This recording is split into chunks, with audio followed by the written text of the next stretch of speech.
You've just finished your role as CEO of a global bank. What do you do next? Well, the options for an easy life are limitless. You've got the speaking circuit, your choice of advisory roles, and plenty of time left over for golf. But today's guest decided to screw all of that and become a fintech founder on a mission to make banking 10 times better.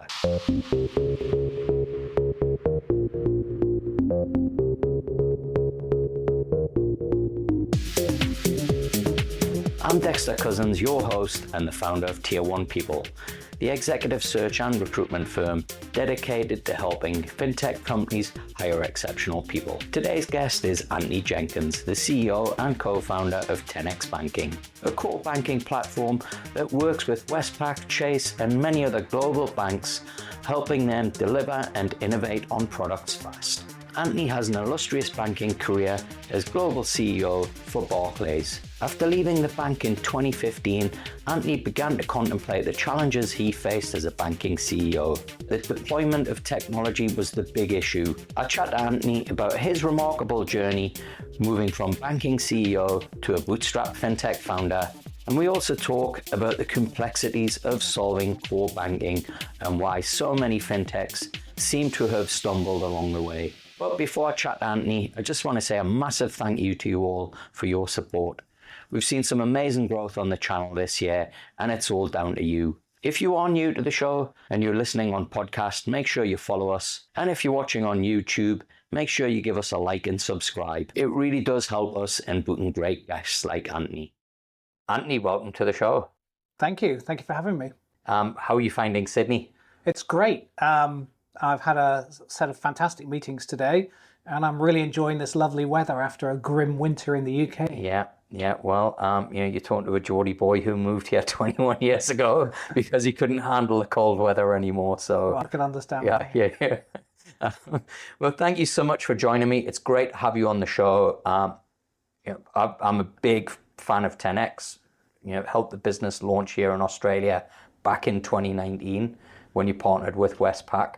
So I'm super familiar with the business and what you do. But for our listeners that aren't familiar, could you tell us a little bit more about the big problem that you solve? Yes, and it is a big problem that we're trying to solve here because we believe that the technology that banks operate with is outdated and not fit for purpose. And so our goal is to make banking literally 10 times better for banks, better for their customers, and better for society by really the application of modern technology to the core problems of banking. How do you serve a customer better? And your background, so could you tell our listeners a little bit about your background, give some context? Because this isn't like a few guys from Bondi trying to tackle a problem. You've got some real life experience of this problem. Yes, I'm perhaps a little bit unusual in this regard in that I've essentially had two careers in my life. The first career, over 30 years working in the banking industry in various parts of the world and various parts of the industry, culminating with being the group CEO of one of the largest banks in the world, Barclays. So that was career one. Career two has been as a founder and entrepreneur in the fintech and technology business. And I've been very fortunate to have those two careers. They are, of course, linked because my experience in the first one informed what I did in the second one, but they are also quite distinct. In many ways, I think I might be in a universe of one as somebody who's sort of run a big bank and then gone on to found a fintech. You are what I would call the unicorn candidate. So you touched on kind of the transition that you've had. So just to clarify, 10x, they're a technology solution, not a financial services kind of business. Yes, I mean, I see ourselves as essentially a technology company serving financial services businesses, as opposed to, fintech is an extremely broad category, as you well know. There's a lot of B2C businesses in there, neobanks, crypto companies, investment and pension management, things that face directly to consumers. I mean, we basically provide technology to the banking industry who then deliver it to their customers. Right. When did you launch? We launched in 2016, in the summer of 2016. Wow. Northern Hemisphere, summer that is. Yeah. So it's the same time I launched my business actually. And I guess cast in my mind back then, it was a it feels like it was a very different kind of time and moment for fintech. There was a lot of promise, a lot of hype as well. It's been a tougher period this last 2 or 3 years. What have been your observations of, I guess, seeing the challenges, particularly when you look, at the banking as a service model? We've seen a lot of businesses come and go in that space. We've seen a lot of technology providers focus on core banking who made a lot of promises, haven't perhaps delivered on those promises. And then I guess here in Australia, we've seen actual digital banks that made a lot of promises and, unfortunately aren't here anymore. What do you think has been the biggest challenge for all of these businesses in trying to get it right? So, I mean, I've been in this business a long time, and I've been through a few of these hype cycles. I think back to the late 90s when the internet was the new thing that was going to revolutionize banking, and then, of course, it sort of didn't. And as we know, in trying to assess the impact of things on the future, we always tend to overestimate the impact in the short term and underestimate it in the long term. I think that's exactly what's happening here. So there is a almost Darwinian process in these hype cycles where lots and lots of things start with huge promise and huge ambition, and most of them fail. But out of that emerges some of the things that are going to make change over a long period of time. And the businesses that have been really successful through this period are the ones that are firstly trying to solve a real problem, and secondarily are trying to do it in a way that brings material benefit to whoever the sufferer of that problem is, if you like, the end user. And so, yes, a lot of businesses have crashed and burned. Yeah. Some businesses have prospered and continue to do well, and I think some of them will do well in the future. Of course, we're probably in the second wave of fintech, where there's a sorting out of those that have got real longevity and those that are just kind of muddling along. Yeah, the zombie companies, I think we've started The zombie companies, yes. And I think, it's all back to this issue of, are you trying to solve a real problem?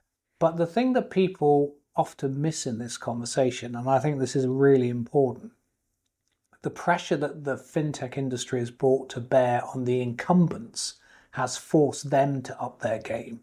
So if you look at the digital offerings of, the large banks here in Australia, for example, they're way better than they were in 2016.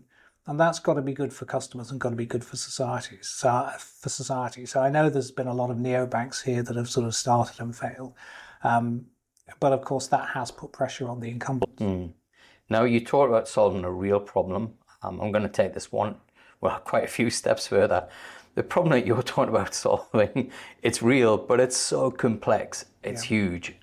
How do you go about tackling that problem? Well, for me, I come at this as fundamentally a business problem. So I literally sat down in my dining room at home in February of 2016 with a blank piece of paper and thought about all the things that had frustrated me when I was running a bank. And then that sort of defined the problem. And then the question was, well, what's the solution to that problem? And some of the things that frustrated me were, why does it take me 6 months to launch a new product, which in truth is just a variant of all the other products that I've got in my business? Why can't I get at data in real time? Why do I have to extract it from batch processors and then spend a huge amount of money cleaning it up before I can do something useful? Why is my cost income ratio so high? All of these things were frustrations that I had in the industry that allow me to sort of define a problem. And the problem really comes down to the fact that the technology in banking is so old that what happens is you've got a really old system over here, and then some poor human in the middle taking data out of that system, doing something to it, and then putting it back into a system over here, which itself is really old. And when you look at that, you just think that's crazy because it's so expensive, it's error prone, and it doesn't allow you to serve the customer in the way the customer wants to be served. Yeah. So that was the sort of problem statement. The question was, well, how do you solve that problem? And as I think back to that, those days where with the blank piece of paper, two things emerged in my own mind. The first was that And this is a common theme in how technology gets deployed. But technology gets deployed in a mirror of the organizational structure of the organization that's deploying it, something called Conway's Law. And what happened is that over the years, banks built huge product stacks across the business. So they built a transaction banking system, a savings product, a mortgage product. And if the bank was the product of mergers, then there would be multiple versions of these systems and multiple versions of the systems that sit around them. And so I said, okay, rather than have all of that duplication, let's create a system that's based around the customer. So what that means is that I can now look at the data for that customer in real time, as opposed to having to extract it from a dozen different systems and put it together. And then the second thing we said was, if you think about banking products, they all kind of do the same things.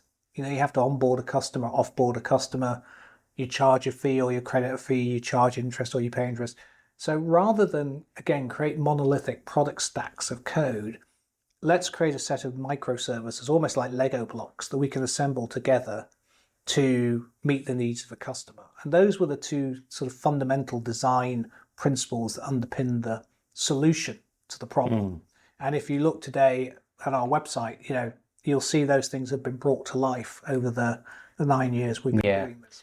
In terms of some of the customers that you work with, I mentioned Westpac at the beginning of the show. Who else have you worked with? So in Australia, we work with Westpac and with Constantinople. Yeah, so we had Mac and Di on the show last week, actually. I know they've been guests of yours. So they're our clients here. We work with Chase in the UK. So Chase is the retail banking arm of JP Morgan. They are now deemed to be the number one bank in the UK by sort of customer review. They've been incredibly successful launching using our technology. We also work with Old Mutual in South Africa. So they've just launched their bank down there. And we have a number of other banks that we're working with, but we haven't disclosed around the world, in Europe, Southeast Asia, in New Zealand, and in other parts of Africa. I'm fascinated by the way in which you've approached the problem, and I'm curious as to what kind of hurdles or roadblocks you encountered not being a technologist and thinking of it from a customer and a business perspective. Well, of course, I have absolutely no idea how to write a line of code. You're not the unicorn candidate then. And you would think that would be... You've demolished me now, haven't you? I thought I'd found them. No, I'm just a different type of unicorn, I think. The blue-eyed unicorn, not the pink-eyed. But, you know, so it's like any business, right? So you have to put around you the people that have skills that complement your own. And in many ways, what's the fundamental difference between a new business that is starting up and scaling up and an existing one? The fundamental difference is the pace at which that business learns. And like any business, you only learn by doing. And when you do, not everything works. So the trick is to constantly be learning and adapting as you progress along the journey. And we, in the early days, you know, we had to do everything from scratch. We had to figure out how to, you know, write the requirements for the system, how to document the code, how to test the code, how to deploy the code. And so that journey of iteration has really been what's allowed us to build the platform. We started off doing a lot of functional build, and that journey broadly completed sort of, I'd say, in the middle of last year. There's some work that we're finishing up. But then, of course, the attention switches to the non-functional performance of the platform. So how do you make sure that, you know, you speed up the processing? How do you make sure that you reduce the amount of compute resource? How do you make sure you can deploy new instances of the platform more quickly? All of those things have also been part of the journey. And what I'm really proud of in 10X is we've got people who started as engineers who have now progressed into the most senior levels of the company. You know, people who joined us in very junior roles now leading delivery for us. And these things are great because people have grown up with the company, their opportunities have grown with the company, and they know the deep plumbing of how the code and the system works.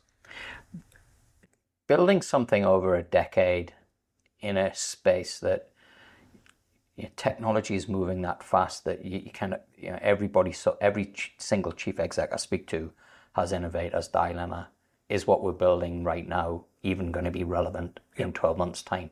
How have you kind of kept focused, kept your eye on the prize, not being distracted by the kind of latest, brightest, shiniest thing, whether it be blockchain or AI or whatever it might be? And how have you kind of kept the, I guess, kind of moving in tandem with your customers as well, who they're suffering that same dilemma? Yeah. So I think the important thing is to anchor back to what the mission is, because the mission has not changed. Our purpose remains make banking 10 times better. So everything we do is looked at through the lens of that. And so what that says is, if a new piece of tooling comes along, does it allow us to deliver that mission more accurately? One of the things, for example, in our platform that's really important is observability. How is the platform performing at any point in time? What are the indicators that there might be a problem popping up? Well, we were using one tool to do that. It was very effective, but another one came along that was better. So we replaced it. So, this constant kind of optimizing and tweaking of the platform to make sure that we're staying on mission is really critical to us. And we've been very careful not to lock ourselves into any type of proprietary code or tool or capability. We've built the platform to cloud native standards, which means that we can flip in and out tools as we go along in pursuit of the mission. So that's really how we've designed that in from the start. So we didn't want to become our own sort of legacy, if you like. I want to kind of double click on that point, because if you listening to you talk and that style of work, it's almost the antithesis to what you would expect in a big bank, and the kind of bureaucracy and the challenges of getting anything done in that type of environment. How did you make the transition from being group CEO of one of the biggest banks in the world to then being literally in a, I'm assuming you were in like a shared office space with a laptop and a whiteboard, and hey, what do I do now? What's the next step? Well, it was a little bit like that, because after I got through the phase of just sort of thinking through the problem, then it was, well, what do we do about it? And that was really assembling a small team of people who could assist in what I was doing. Now, I was fortunate in that I could provide the seed funding for the business from my own resources, and I put the first £1 million of capital into the company myself. So, that's putting your money where your mouth is, right? And that was important because it allowed us to get started. And like any business, as I said before, it's all about the people. So you assemble the people to get started. And then you start, and you do work, and you progress, and then you figure out those people were great for that phase. Maybe we need different people for this phase. And so you've always got to be respectful of the work that people have done, but not hesitate if you need to make a change, because somebody who's right for the first 180 days of a business may not be right for the year 7 or whatever it is. And so that's how I did it. I remember a few years after we started the business, I went to Canary Wharf to visit a large bank there who will remain nameless, but I was on the floor of their massive tower building, and I looked across this floor of just desk after desk after desk. It was pre-COVID, so there were people, all the desks were full. I just thought, what do all these people do, And so when you have your own business, you are much more disciplined around resources. Yeah. That point that you make about the people being, might be the right person for the first 180 days, but not, the next 7 years. It's one of the biggest challenges, I think, particularly for fintech founders who maybe have not had as much leadership experience. There's this expectation that there's something wrong with your culture if people leave, and if people aren't there for 3 years or 5 years. what lessons have you learned around creating a culture, and were there any kind of big differences that you had to again adapt or transition to from what you'd learned and working in large corporates to then creating a culture from scratch and seeing that evolve as different people came in? I mean, I'm incredibly grateful that I had my first career because it gave me a lot of business experience, some of which is relevant, some of which is not, but a lot of it was. And frankly, for people who do this in their 20s and 30s, hats off to them because, they don't have that experience. Yeah. Now, of course, they're not encumbered by it either, so that's good for them. But, for me, at the end of the day, this comes down to people delivering against a task. And there's a sort of normal distribution of how well people do that. But what you really want to be doing is driving towards the sort of right-hand side of that distribution. You want to create a high-performing organization. And that's the sort of secret. That's something that's fascinated me my whole career. How do you create high performance in an organization? One of the things we did right from the start on culture was we set our values, and they remain our values today, and actually you can see them on the wall in here. So our values are about transformation, integrity, and impact. And what that really means is transformation is how we think about and do work. So we want things to be 10 times better, not just in what we deliver, but in how we deliver it. So we don't settle for the status quo. Yeah. Integrity is about keeping our promises to each other, to our shareholders, to our clients. If you talk to our clients, I think they would say, we're there for them, come hell or high water, because in this business you have to be. You can't be that technology company that, oh, thank you for signing the contract, see you. We can't do that.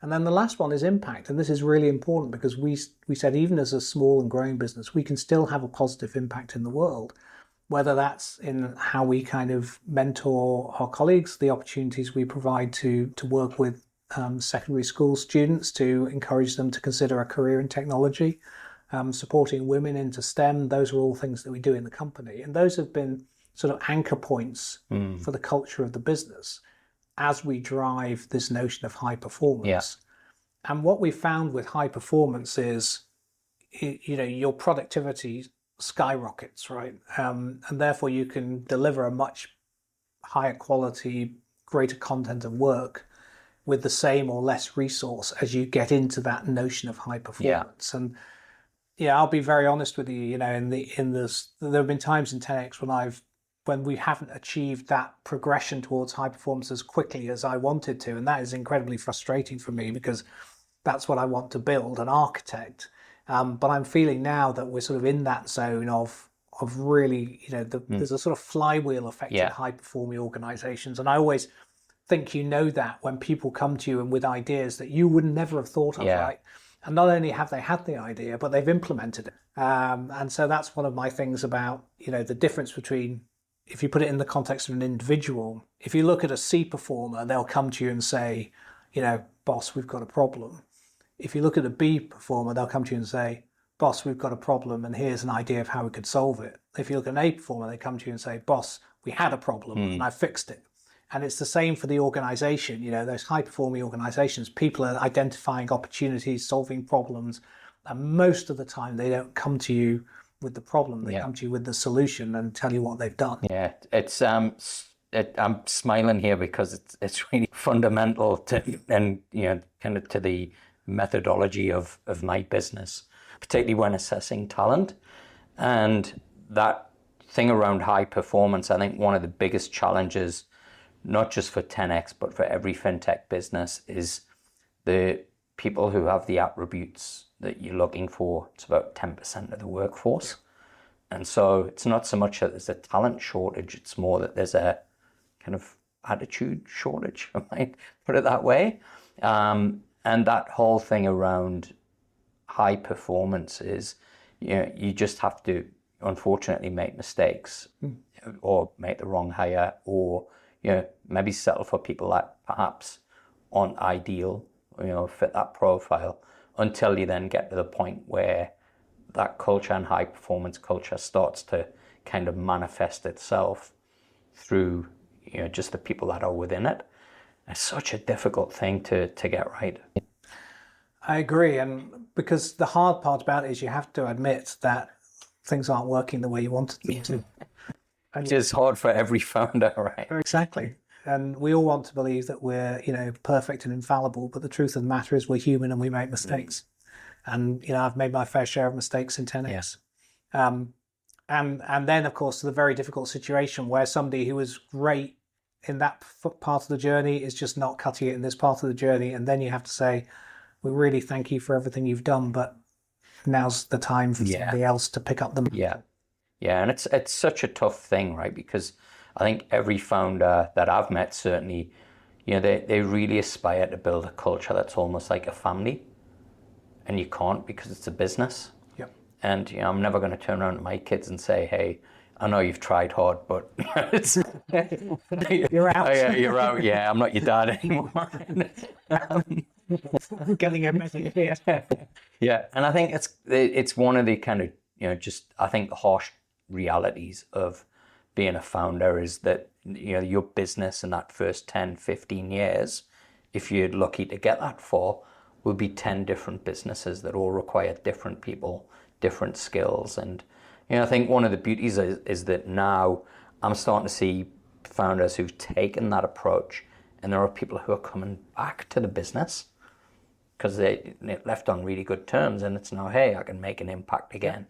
And I think that's one of the challenges, is to recognize that for each stage that you have, hey, how do you utilize the resources to get you to that point? And then, look, you got to earn the right to the next 6 months, the next 12 months, and that just takes different people.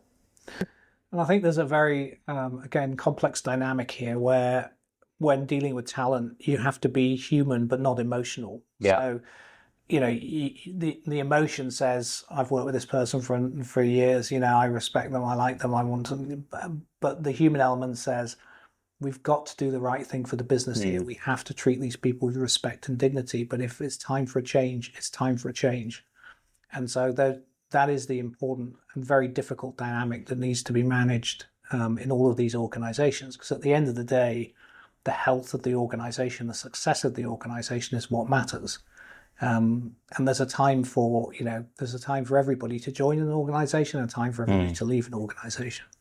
Now, I want to kind of look towards the future. When I've known Mac for a number of years, pre-Constantinople, was really excited, a little concerned about the problem that they're trying to solve and the complexity of it. But I think ultimately, can't help but admire the boldness and the ambition of what they're trying to do.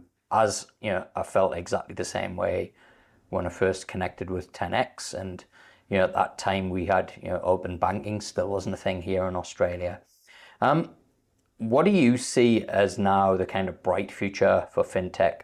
We've been through some, I'd say, fairly tough times recently. Does seem like there's now kind of light at the end of the tunnel, and there's promise again. What is your view of where we're at, Antony, and kind of what do you see as kind of the future for 10x and the future for banking? So in our business, I suppose one of my takeaways from this line of work is, everything takes longer, is more difficult, and costs more than you think it's going to. But as we come into our sort of 9th year, what I feel really good about is what we've built and how we're positioned.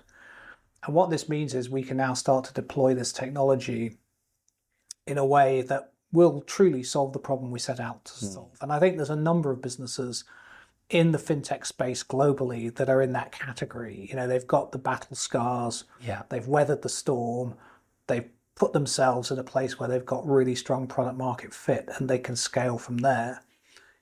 The particular problem we're trying to solve, of course, is in a sense aided by time, because when we started, the technology that the banks were using then, which was probably 20 or 30 years old, is now 40 or 50 years. The world's running out of COBOL programs. Exactly.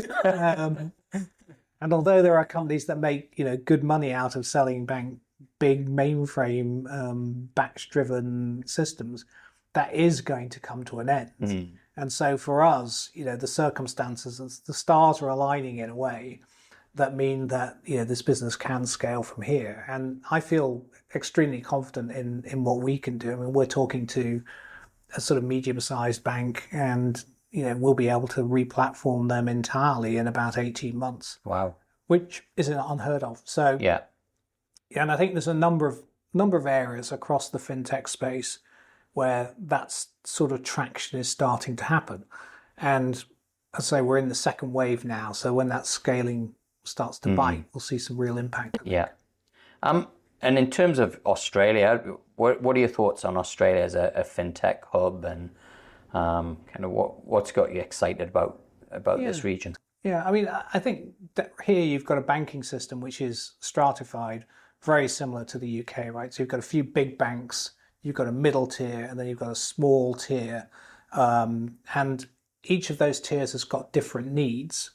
At the very low end of the market, those organizations are often mutual or community focused. They do great work, but they need to be able to modernize their technology and offering as the needs of customers change. And that's where a business like Constantinople plays a fantastic role.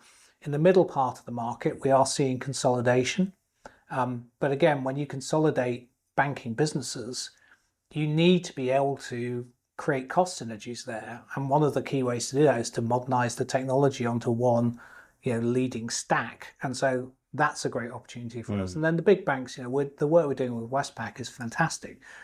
Replatforming their corporate bank to 10x, which will allow them to have the most dynamic offering in the market. I mean, we're incredibly excited about it. So in Australia and in New Zealand, we see some fantastic opportunities for us. Brilliant. Now, before we wrap up, I've got a question that I need to ask you, and it's based on research that I've done over this last 10 years, and it's a stat that is quite stark for anybody who is looking to move out of banking or a banking career and into fintech, and that is that from the data I've collected, 90% of people who make that move end up leaving the fintech within 6 months. And I've got some kind of insights into why that is. But I wondered from your side, having done that, made that move, what would be your guidance or advice to anybody who is kind of sitting, with come to the end of, hey, I think I've had enough of my banking career and I'd really love to move into fintech. What would be your guidance for anybody contemplating that, so that they're not one of the 90%, but one of the 10%? Well, my first piece of advice would be think very hard before you make that move. The grass is not greener on the other side of the fence. So I try to tell people it's not sitting on beanbags drinking kombucha, figuring out how to solve world hunger with a blockchain, right? It's very different. Exactly. I think you have to understand what it is that you enjoyed about your work in the banking world and you disliked about your work in the banking world, and then figure out whether moving into fintech solves those issues for you, whether you'll get more of the things you liked and less of the things you disliked. That's the first thing you have to figure out. The second thing is, what's your risk appetite? And that is as basic as, can I afford it? Personally, for my family, is that a move I can afford to make? Because it's a high risk activity. And interestingly, most people in banks are quite risk averse. That's why they ended up working in banks in the first place. So I've met many people who say, oh, it must be so good to be in a fintech. It's like, well, yes, there are great things about it. You can solve big problems. You can move fast. You don't have to deal with the bureaucracy. But there's lots of other things you have to face, like, you can never run out of money. That's never a problem I had to think about when I was working in the big banks. So I think there's that understanding. There's not glamorizing, if you like, the fintech world, really understanding what it's going to be like. And then I would always say to people, if you think there's an opportunity for you to have a richer professional life and you can take the risk, then try it. And if it doesn't work out, you'll have learned something, and you'll probably be more valuable if you want to go back into mainstream banking. but think very, very hard Yeah. before you make that move. Brilliant. We get amazing talent listening to this podcast and watching. If they're interested in careers at 10x, where's the best place for them to go? 10xbanking.com. That's numerals 10 letter X banking.com. It's all on the website. Got a lot of banking execs listen to this podcast as well. If they're still having sleepless nights with their technology, where can they get hold of you, Antony? You know where we are. My email address is Antony, there's no HANTONY, at 10xbanking.com. If you send me an email, we'll get right back to you. Awesome. Well, enjoy your trip. Thanks very much for sharing all of your insights, Antony. It's been great to have you on the show. Thank you. It's been a real pleasure. And thanks for joining me, folks. As always, you can connect with me on LinkedIn. If you're new to the show, make sure you follow us wherever you listen to podcasts, or you can watch us on Fintech Chatter TV on YouTube. Until the next episode, keep well